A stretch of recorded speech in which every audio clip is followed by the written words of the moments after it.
I think I snorted once while you were okay. talking. I was like, I didn't write it down, but I did. I was like, I was thinking about after the tears, it was. Sorry. I was thinking about. It's understandable after the Yeah, exactly. That's normal. Because I'm back here like. Well, I know, and I was like, oh no, I made everybody cry. Sorry.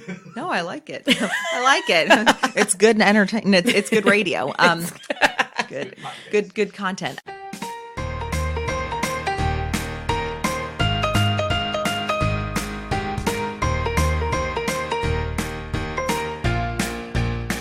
Coming to you from the M&M Exterior Studio in Nooksville, Virginia, this is Flushing It Out with Samantha Spittle, the introvert's extrovert. She talks to people so you don't have to. For now.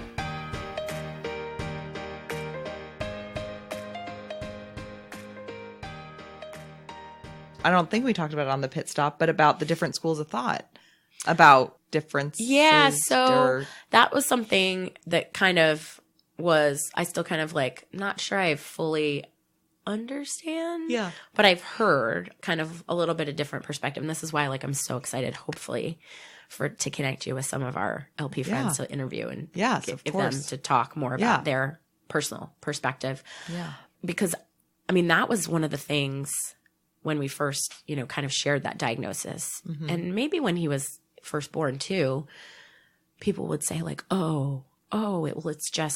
it's just his arms and legs. Oh, well, there are things you can do for that. Like, right. Let's say like, he can take growth hormone or he can, have like, aren't there surgeries? I know someone who had the surgery. And to that end, it's so funny because now people will be like, oh, I know someone who's a little person. And I'm like, I'm so excited for you. You also know Jack. Like, he's just Jack. But yeah, those kind of questions, like it's a problem to be solved, right? Mm-hmm. Yeah. And so, which for a lot of families, parents, LPs, I think, yes, like what can we do to make this better and improve their quality of life? Mm-hmm. Not like change who they are. Like, we don't, like, little people. Like that's, oh my gosh, the worst thing that could have happened to us. But like, how can we improve their quality of life? I think that's where some of that, or maybe most of that comes from, right? That actually goes back to the Facebook woman I follow, Diary of a Mom, with autism. She has a daughter who is autistic, and hopefully I'm saying it right, but her whole, what I've been educated through by following her is that, her belief is that, autism isn't a problem to solve. It's just like they use neurotypical a lot, and, no, they don't. She actually used nautistic because it means not autistic. That's her daughter's who has autism's phrase, nautistic. She came up with that. So, but that it's different. Like it's just, not neurotypical. Yeah. Or I don't even know. Like I said, that I might even be digging myself into a hole. That might be not the way to say it. But point being, it's not a problem to be solved. Right. Right. And so just kind of like understanding that. And I mean, that's not to say like we think any one way about that. Like we haven't really had that conversation because it's not really our conversation to have. It's Jack. Yeah. And it's, it's his and to decision empower him. Or his feelings to have or not have but then kind of the other side of that is there's a community about it. Like we are little people. We have, dwarfism. That's what ties us together. Not to say it's the same, but like a little bit in the way of like the deaf community, right? So they are like a lot of people there who are like, we're going to have the cochlear implant. We want to hear. We want to be part of the hearing world. And then there's a community of people that say like, no, we're deaf people. This is who we are. So like there's some of that. Like I said, I don't know that I fully am accurately representing that, but that was something to me that I hadn't even given thought to. And it was there were times, and now that he's doing his thing, like we don't get that as much question. But when he was little, and especially like he had the casts on when he was a baby, people were always like, oh, well, isn't there something you can do about that? And we were like, well, there are, but we don't know that that's a thing for us. Yeah. It seems like the concern more as a parent for you is how do we raise this child? How do we make his, how do we have a normal life? Use the term normal, right? Yeah. How do we live our best life for everyone? It's not how do we solve this problem? It's how do we live life? Yeah. Right? Yeah. Well, and that's like that term, like the quality of life. Like if there were a time when we felt like, ugh, we need to do something, you know, to make this better. So, like, for example, he has a little bit of a gait problem because of the like presentation of the club feet, which he had surgery on as a baby, and then cast and braces, and he started walking, which was awesome. But his left foot is not as well corrected. And that's not unusual because it's not truly club feet like it would be in a child that didn't have dwarfism, whose bones are fully formed in the typical way. So there's often like more surgery to be done. Now he gets around very well. And he can run now, and he's kind of figured it out on his own and adjusted his gait a little bit, but we don't know for sure, like, is there going to be some long-term ramifications of that? And for a while he's falling all the time still. And we were like, well, that seems dangerous. And if another surgery on the left foot will help that, let's do it. Whereas it's not like, okay, his spine, he has severe scoliosis and kyphosis in the C-spine that's going to cause his spinal cord to be like collapsed on, which is typical in diastrophic dysplasia. That's like our friend Brody's surgery where he's got the halo and they did the fusion to keep it upright. Necessary, like, no question, as scary and like, you know, dangerous as you would do it. So there's a little bit of that, you know, to say like, oh, well, maybe we could fix that. So, you know, we kind of went back and forth, like, we're not being forced to do this because it's not necessarily like medically necessary at this time. Like, do we make the decision to go ahead and do it, or like the risks and kind of in that end? Yeah. I was just thinking, how have you and Chris navigated it? Have you learned anything from navigating this together? I think that we have learned how important it is to depend on each other. And that, I don't even think that has come from Jack and the dwarfism. I think that has just come from having a kid. Yeah. Right. Being parents. Yeah. In that we, you know, kind of met at an older age and had sort of had our own lives, and we kind of melded together, and it was a little bit like roommate like friction at first, like, well, this is how I do the laundry and this is how we do chores, and like that kind of nonsense, and being a bit more of a team than we had been just as a married couple. That being said, like, we still have a long way to go, like communicating, like I'll like jump into something and be like, oh, by the way, I'm doing this. I mean, not major, like, you know, like life-changing decisions, but, you know, with working, and Chris was able to, and it just happened at the right time, make a transition to working from home when Jack was born. And we thought like, oh, good, because that's maybe going to be necessary with like doctor's appointments and therapies and all of that.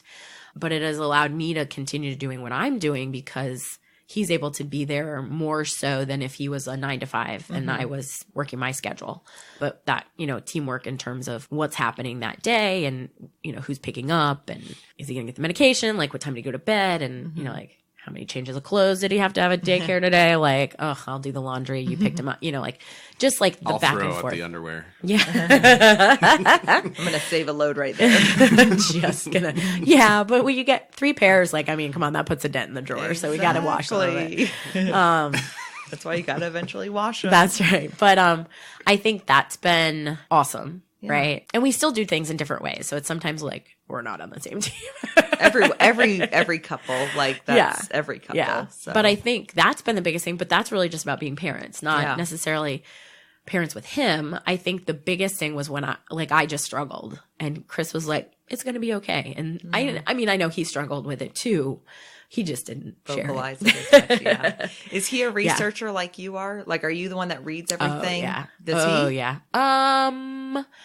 He will.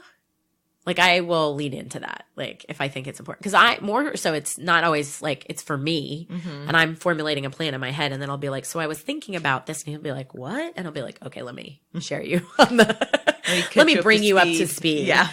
He will jump in on things, right? But he likes to do his own, kind of in his own way, a little bit to that, like, we do things differently. So he sometimes goes looking for the information himself, or he'll take something and run with it, and it's his deal. Like, that's his project. But generally, that's just how my brain works. Yeah. Interesting to see how we each go after things and stuff. So. Yeah. And I definitely don't give him enough credit for like knowing what needs to be done, getting it done, and then just, bopping along, I'll be like, oh, don't forget. He'll be like, I got it.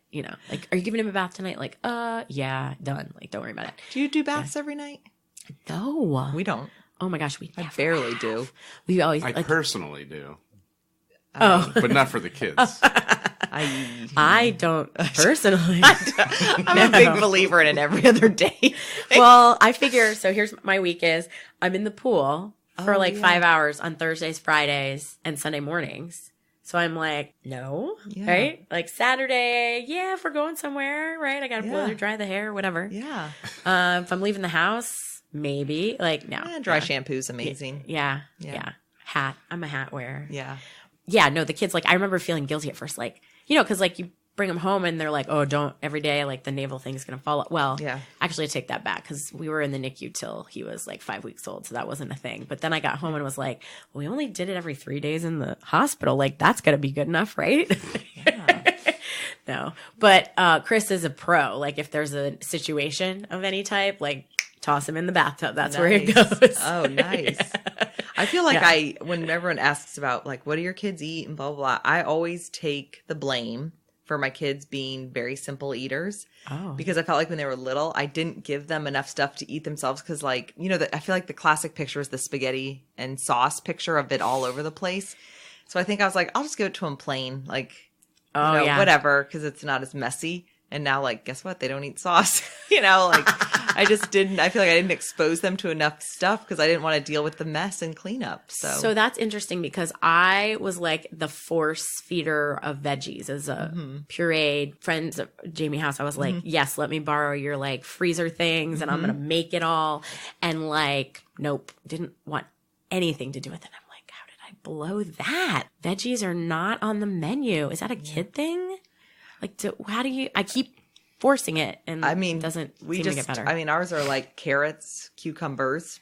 Yep, green beans. That's it. Yeah, that's all. He gets a salad occasionally. He'll say he wants salad if we're eating salad. Yeah, Riley will eat a piece of lettuce. She likes lettuce. Mine don't lettuce. One little singular piece. Yeah, they don't. Mixing is not a thing. I always said, mine eat the ingredients in the meal, not the actual meal. Interesting. So, that's my doing. Are just embarking now kind of on where we're trying to feed him what we're eating. But that's only because we've recently started kind of getting on the same page. Because of our schedules, Chris would fend for himself. I do my own thing. And we give Jack his food. Macaroni, cheese, and dinosaur nuggets. I mean, what else do you eat? Yeah, that's what... Lunchables. But it's our kids think Lunchables are it's a good thing this is not a visual thing. I know, we're making faces. Oh, yeah. I mean, I'm not going to hate on it because we do it, but I Lunchables, not a sponsor. No. Sorry. No. Although the kids would love to get some free Lunchables. Oh, yeah, they would. So, yeah, I mean, I don't know. That's a huge headache. There was I just have a quote here that says, it gets better. Oh, You're talking about hope. You're in this, you're mourning what you thought your life would be, all that sort of stuff. You guys were talking about that. I thought that you might, and maybe it was not an appropriate time to bring up, but we had 2 kids under 2. Oh, yeah. And Samantha has been, I think, she's reached out to some other moms. I'm very vocal. Have 2 kids under 2 and have been like, it gets better. Because it's crazy. It was our life was crazy with 2 kids under 2. And I know everybody's circumstance is different, but there are some uniform things when your life changes like that. Like when you have a child, right? Your life changes completely. Right. And you almost don't even remember what it was like before. I don't want to say any names, but a mom that you've been like, hey, I know what you're going through. And if you're not going through it yet, you're going to. I'm pretty negative sometimes. I'm like, if you feel miserable over the next 2 years, know it's going to get better. Totally fine. Yeah, it's going to get better. It's normal to feel miserable. You and your husband are going to fight, and you're going to wonder why you're fighting. And it's just because everything's crazy.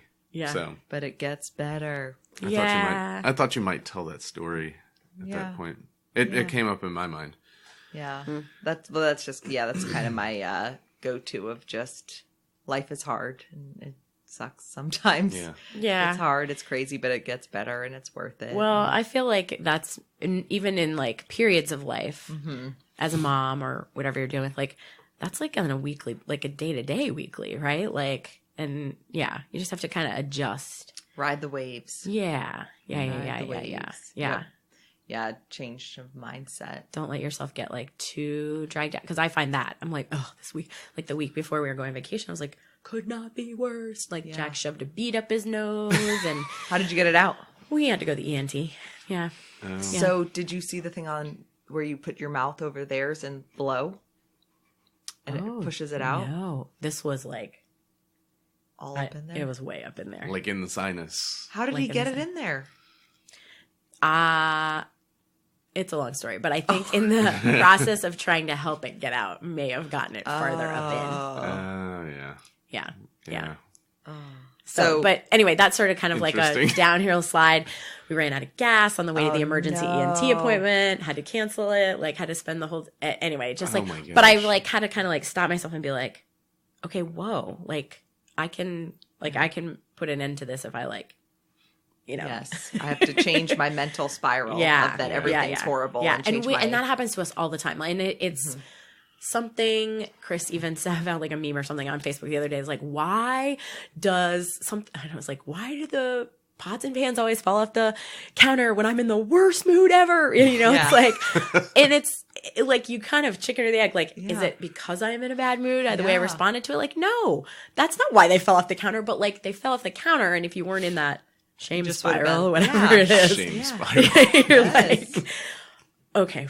And I mean, that's probably right now our constant struggle, because it's like something Jack will have done. He'll be like, which you can't control the toddler. You cannot plan an unexpected, but it's the response. And so we're just trying every day to do better. You brought up the event at the local business. I don't want to say what the event was. Okay. Or who I talked to someone about that. Oh my gosh, wow. Sorry. I went to lunch with a woman who knows the owner, and I asked her about it. But I think did you ever talk to the owner? So I reached out to the person who does the events there, because we had like looked into using it. But part of the discussion was issues with the business hosting an event like this. Right. Maybe some issues with little people participating in an event like this. Is it an issue with the business? Is it an issue with the people who choose to be included? Or is it both?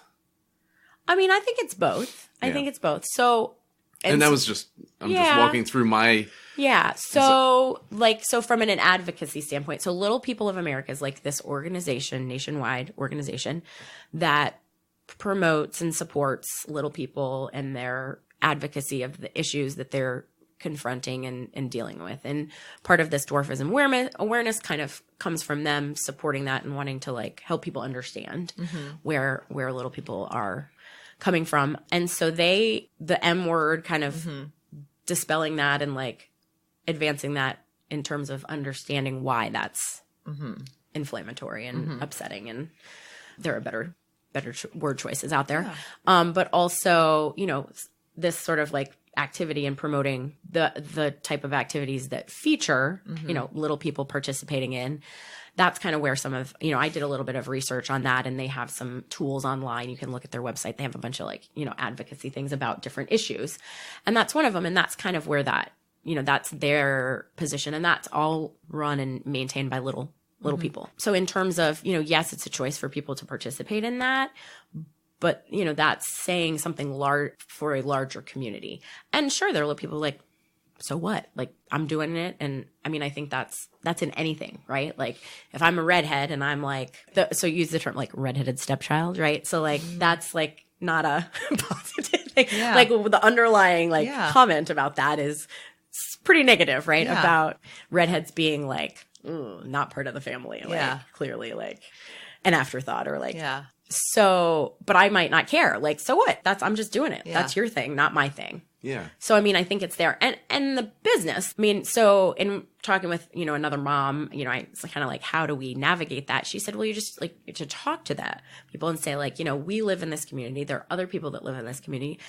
And that's the representation of what, you know, a select population who maybe see the event, come to the event, will think and associate with little people, and that's not jack. So like do with that what you will. Yeah. Yeah. Did that event happen? Mm-hmm. It did. Yeah. Oh, yeah. I didn't even. Yeah. You know. I as saw far as your post on it. As far as I know. But I mean, that's, some food for thought. So here's a question. Do you think people are overly sensitive today? Or do you think it's that more people have a voice so they're able to share their thoughts and feelings about things? And because that is now disproportionate to how it used to be, people think people are more sensitive? Yes, the second. The latter, what you said. I think you didn't necessarily know before how people's feelings were hurt or how people felt. And did that make some people like thrive and tougher because they just like soldiered on with looks, discrimination, sexual harassment, et cetera, whatever the thing we're talking about is. Yeah. Or teasing because you're a little person. Sure, I'm sure. Like that's, there's something to be said for that. But yes, is it that people are more overly sensitive? No, people are just aware because there's so much more of a platform to share the information, the perspective, the opinion. I mean, it goes both ways, like not just overly sensitive, but like to different groups and diversity and all of that. But like anybody can set up a podcast in their house and put it on the internet. Yes. In the M&M Exterior Studios. That's right. So, I mean, like, I think that's there's more access, more awareness. Is that a good thing? I think it is, but it makes the conversation more important. Yeah. Right. And the thing that I always come back to is like it's an opinion and you're entitled to your opinion. If we're talking in general terms, like I feel like if your opinion does not include an acceptance of people who are different and that it's okay for them to do what they're wanting to be doing and they're entitled to do it just like you're entitled to. Well, it's like with the event. Pet deer or whatever. Okay, that's maybe not legal. But no, but I'm just looking at your window. I was like, I can't think of anything. No, but it's just like with that event. It's their right to do it, but it's also our right to talk about how that affects us. Exactly. And I don't think that's being too sensitive. I think that's sharing both sides of the story. So yeah, and I think that's it too. And I think people get in an argument about like facts and that's not fact. Well, it's like, no, it's not. But like, here's what can happen or here's the perspective from this side. And sure, that's how those people make a living. That's the perspective from their side. We understand that, but here's our perspective. Yeah, and then they can choose to say, now that you have the information, you can do what you want. But I just want, I mean, that shouldn't come as a surprise to any listeners since I am all about sharing and things like that, that I just think people have a voice and it's okay. Not only is it okay, they should be heard. I mean, it's the whole talking, are we talking to or about? And so the more we can talk to, the better. So yeah, agreed. This might be too much of a tangent. I don't know if I'll want to totally include it, but have you read the stuff? It's called like inspiration porn. Have you seen that? Okay, so I know of this. Yeah. I feel like there has to be a better way to say it because I just feel like that just sounds so wrong. But this, once again, we were talking before about people that open your eyes to stuff. Like I never thought of that before. And it was about, when people have a disability or differently abled, when it's like, wow, look at how hard their life is. So I feel better about my life because my life's not as hard as theirs. Yeah. That is really effed up. Like when you say, but people say and do that all the time. You watch videos that come up and you're like, wow, I'm so inspired because this person's life is so bad or hard. My life now is better. Like, right. And and I think, so it's funny you say changing the story. Yeah. Like it's that, no, I can't think how to say it, which is why I don't know if I want to include this, but it's kind of, how do we look at people? Do we look at them like they're meant to make our life feel better or to celebrate them? Sure. And that I think this is a really good point. And I'm not sure I thought where to include it, but I'm glad you did because I think this leads to it. So people, I think, or whoever, do that with the design of sharing their story, right? To help somebody down the road. But what happens as a human, we take in like, oh, that seems hard, awful, bad, different, right? Not normal. Thank God that's not happening to me, or thank God that didn't happen to me. Like, way to go for them, right? it comes from a place of like not understanding and fear Yes. of the unknown or things that are hard and challenging. Yeah. And to people like with disabilities or with, situations like that, they don't know any different. So a little bit of it comes from pity, right? But that's on that person who's like receiving it. So when people, I think, say that, it's like, well, unless it's posted, or shared in the intent of, sort of exploiting, I guess is the best word. Yeah. That's okay. Like that's a human reaction. But that's partially, I think, what I want to make sure and kind of share is that the way to respond to that is to understand that they have the same challenges that you do. They're just different, right? They're different challenges, right? You're challenged to get out of bed in the morning because like you're struggling with depression or whatever, anxiety. They're challenged to get out of bed in the morning because they have to transfer from their bed to their wheelchair or like, something of that nature. Not the same, not necessarily comparable, but everybody has something that they're struggling with. And so to just come at them from a place of like human kindness, understanding, support, appreciation. But yes, I think that too often that's the reaction people have. But I think it comes from that place of fear and not understanding. So I'm always happy like when people say stuff in the grocery store or like out someplace, usually it's, oh, he's so cute. And I'm like, oh, thank you. That's like so nice. So he's a handful, and I act like it's nothing because sometimes the underlying is, oh, he's so cute, so little. So they're trying to fill in the blank and cute is genuine, but like that's the first thing that they can come up with. So I kind of like let that pause for a second and see where that goes. And sometimes we just keep walking on and it's cool. Yeah. A lot of times then like over your shoulder, there's a little like conversation happening, trying to figure that out.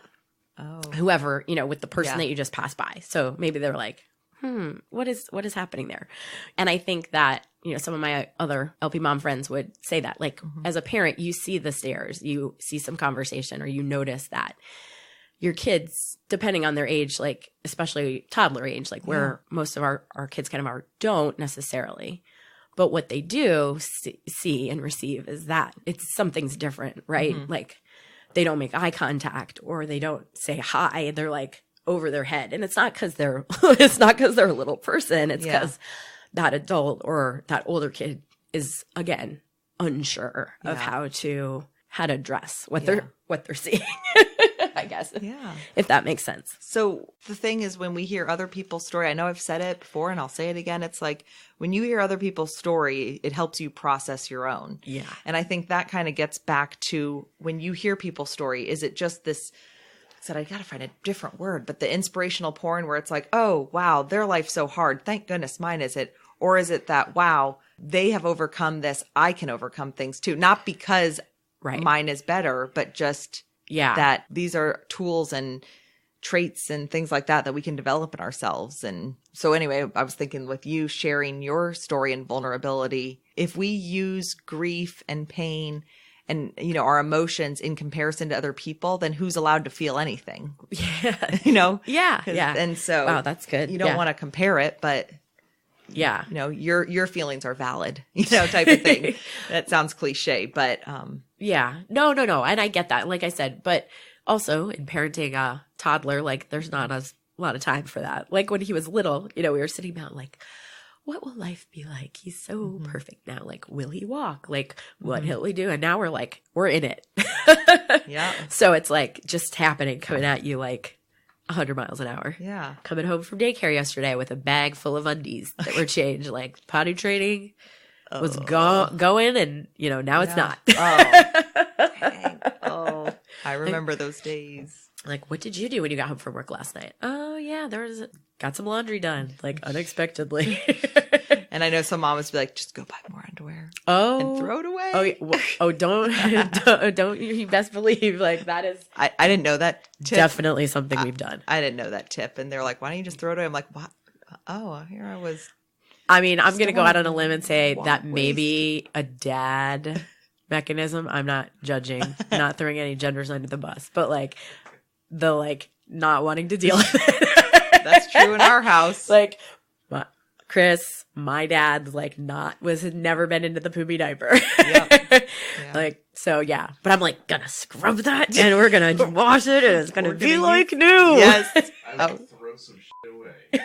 Yes. Yes. Jeremy would totally throw it away, where I'd be like, why would you just dump it in the toilet and start fresh, Start fresh, man. And here we are, back to flushing See, it it out. always comes back to potty humor, even when we don't mean to. That's right. That's right. If you had to pick one thing that was like, what are you passionate about? Spend so much time, not so much time, but like spend time on other things. So like the time that I'm not working, I'll be like, oh, Chris, I'm going to go out. I'm like doing this or like working on something for my business and or volunteering. And like, why? Like, what am I doing? All of that, all of those things. A lot of them are things I did before Jackson, before Chris. Yeah. But I think like injustice is probably the thing that I'm most passionate about. And injustice may not be the right word, but like helping people who need it. And maybe that's not right either, because a lot of people like they can help themselves, but it's like that kind of like encapsulates, right? So like my work. What's something you're doing to do that? Well, okay. So I think that for me, volunteering, like my political like activism and that's where that comes from, like where I believe, whether you agree with the things I do, but like that's where that comes from, like feeling like doing right by all people and being inclusive and everyone should have the same set of rights and same treatment, fair treatment, all of that. Volunteering in my sorority, like just helping people who like need help in terms of literacy is one of the things that we do a lot of stuff with. Not being able to read, it's like, what? That's kind of goes back to the Jackson thing. Like, he's gonna have trouble wiping his butt. Like that's like a basic thing. So I think feel the same thing about literacy. Like if that's a struggle or something that's missing from your life, like that's huge. Yeah. The organization that Pi-Phi does a lot of work with and is closely connected to and does good stuff here in the DC area because it was founded here is called First Book. And it puts books in the hands of kids who've never, their first book, like have not owned a book.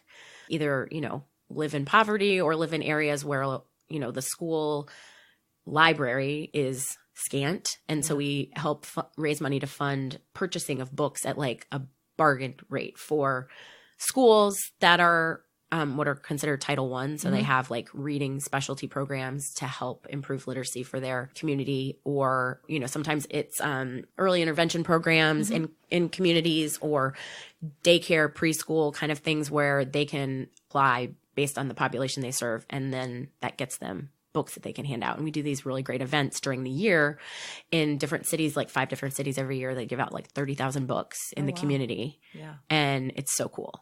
So what kind of work do you do with the sorority? I didn't know they did. So that's like kind of the philanthropy stuff, which I have done more of in the last couple of years. But what I used to do more of and kind of have taken a little bit of a backseat from is volunteering as an advisor for like the collegiate groups, right? So like that's, if you join a sorority, that's where you join a sorority is in college. And it's not just about parties and beer and that kind of thing. I mean, especially nowadays with millennials and the generation being of woke. folks, right?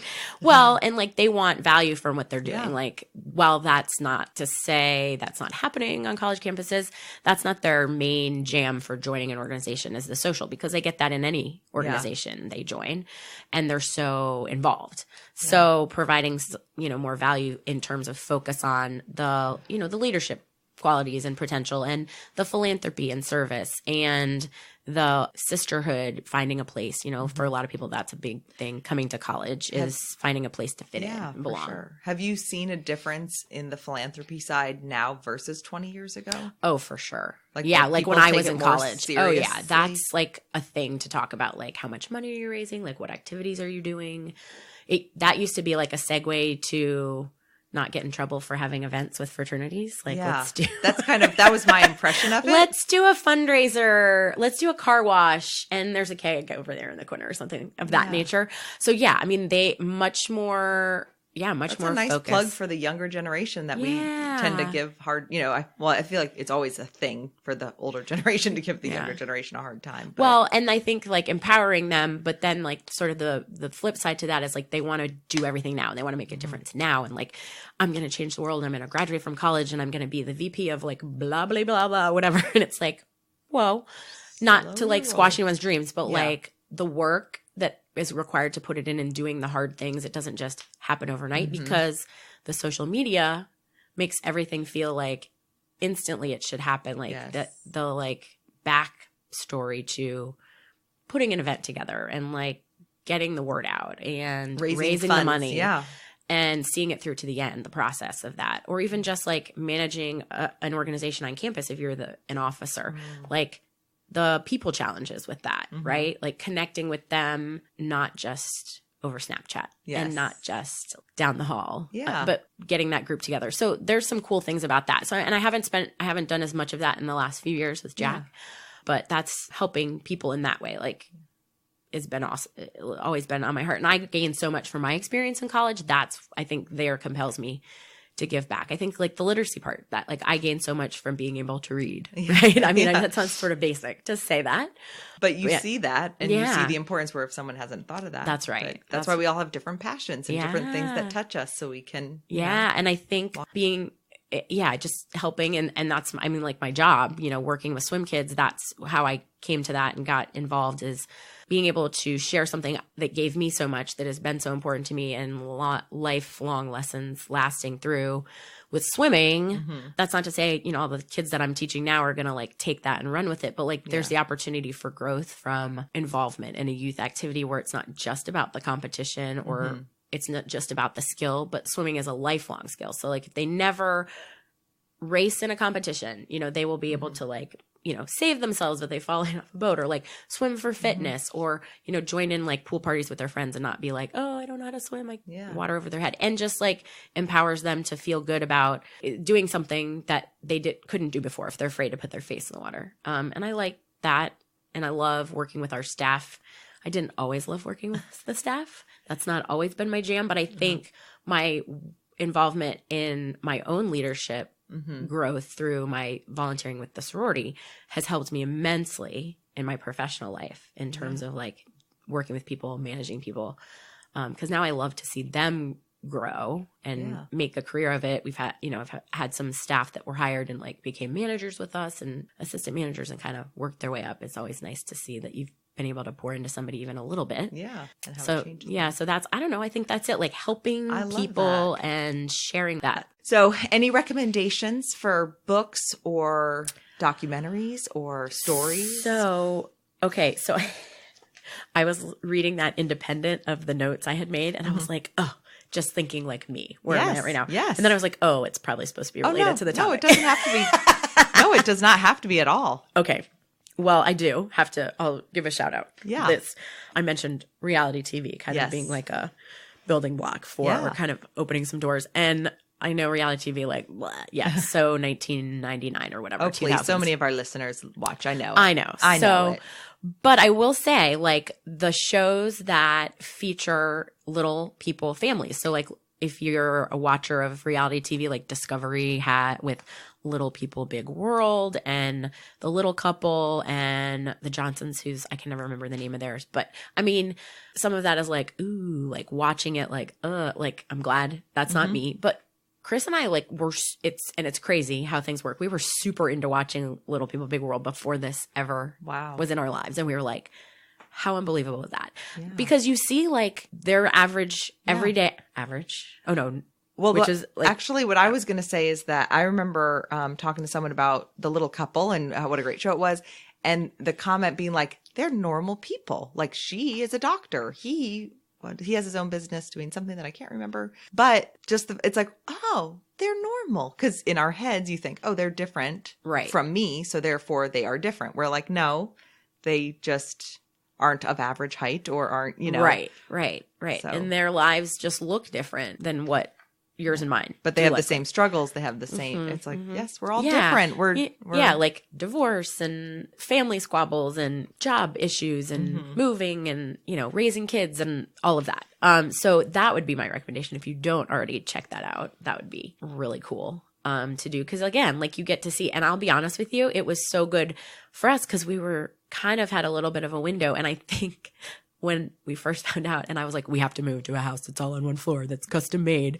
It was because we had like been watching Little People, Big World when they like refabbed their like beautiful house and like all the counters were lower and everything was made. Yeah. you know, a lot of the modifications. And I was like, yes, we need that.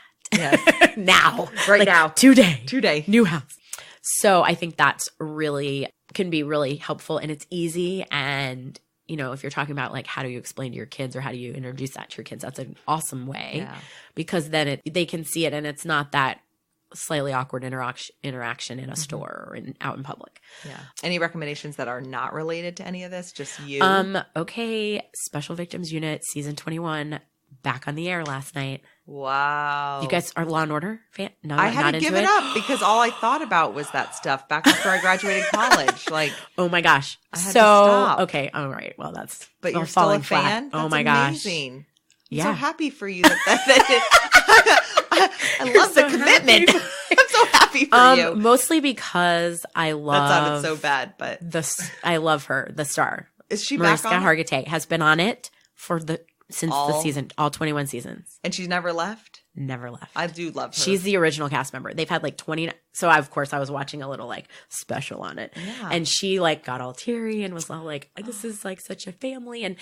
And not just from the like schmaltzy, like, oh my gosh, TV, like blah, blah. No, I get it. But she would, and so to this end, like kind of on the same wavelength as talking about the reality shows with our little people friends, is there's some like a purpose and a mission behind it. And, you know, she feels like 20 years ago, people didn't like, I think they're stunned that people have been watching it all this time. Like nowadays, maybe not as stunned, but like 20 years ago that it lasted because it was so like, I had to stop watching it because it was so bad. And it was but the idea that it's stories that happen that then they like dramatize. Yeah. And I mean, like, so from the TV angle, there's usually a happy ending. Happy is out there. Justice is exactly what she said. There's usually justice at the end of the episode. And so it allows people to like understand and talk about these things. So people who maybe have had those same things happen to them in those stories, like, okay, I can identify with that. But then like people who haven't, then who have a greater understanding, or even like, I can remember when I first started watching it, awareness, like, oh, not going to walk down that alley. Yes. That, like things that as a person who has had nothing bad ever happen to them, like you start to, you know, it starts to turn your perspective a little bit. If it turns too much, like then you turn it off and stop watching.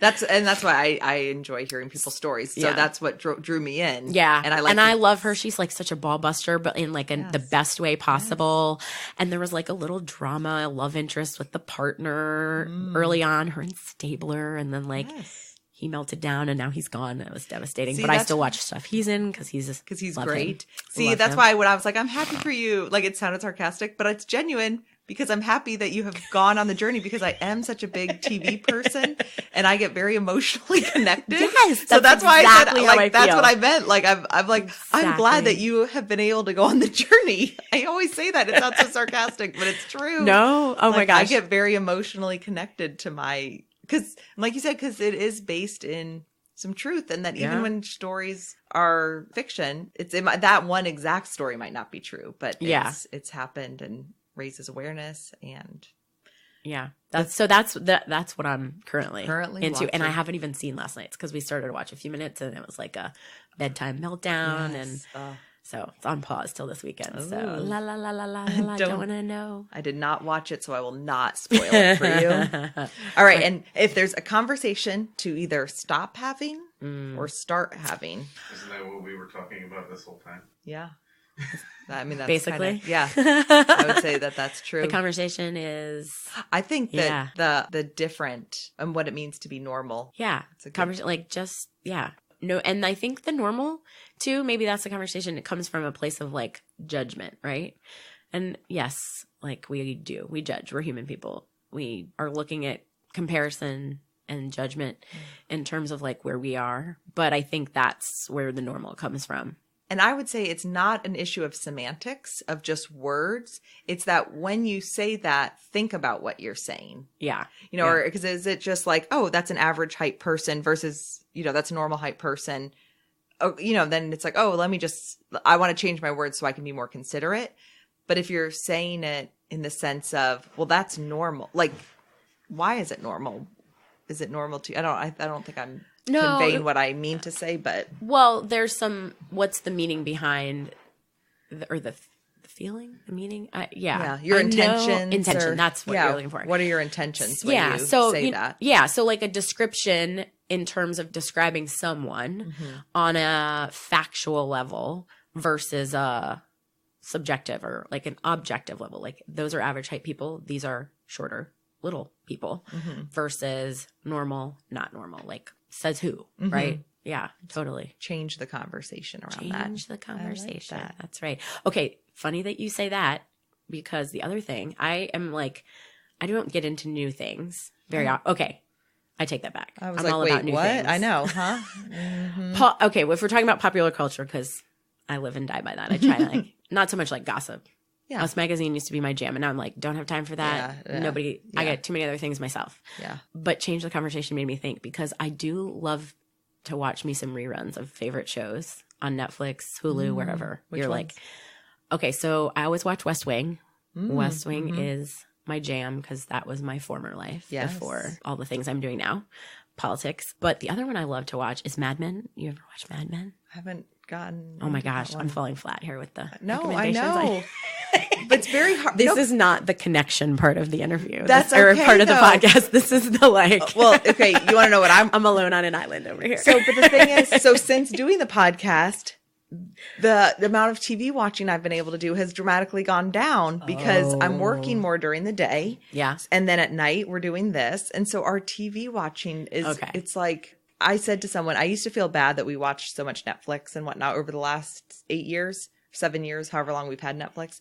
But actually, I don't regret it because it was good shoulder to shoulder time with Jeremy and I, having something to talk to, connect with people, talk about the shows. Yeah. But yeah, just lately we haven't been able to. But for me, I was telling someone recently that 90 Day Fiance is my new thing. And I don't even have cable. I don't have cable and I don't watch the real show. But on Facebook, when I go to a video, like you share a video, I watch it and then I start scrolling and for some reason it got in my algorithm. Oh my gosh. So then I finally one day, I didn't even know what it was and I clicked on it and now I'm like. You're in the rabbit hole. You're down. I'm learning Yeah. about these people's stories, like.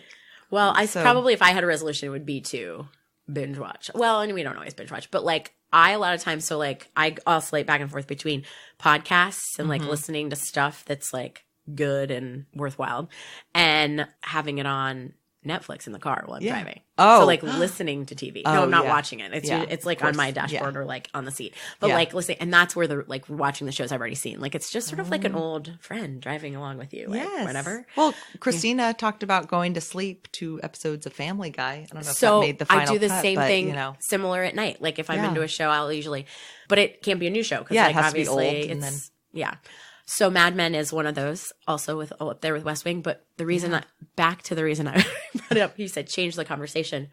So Don Draper, who's the main character, they're in advertising in like the 50s, and that's his like tagline, like change the conversation. Oh, really? Coming up with his new like always fresh ad campaigns, and he's like the creative guy. Like change the conversation. If you don't like what's being said, change the conversation. Ooh. So John's Ham. Love him too. John's Ham. John's Ham. Ham. Yeah. It's an SNL skit or something. Or it's a roll of ham. Yes. John Ham's. John Ham.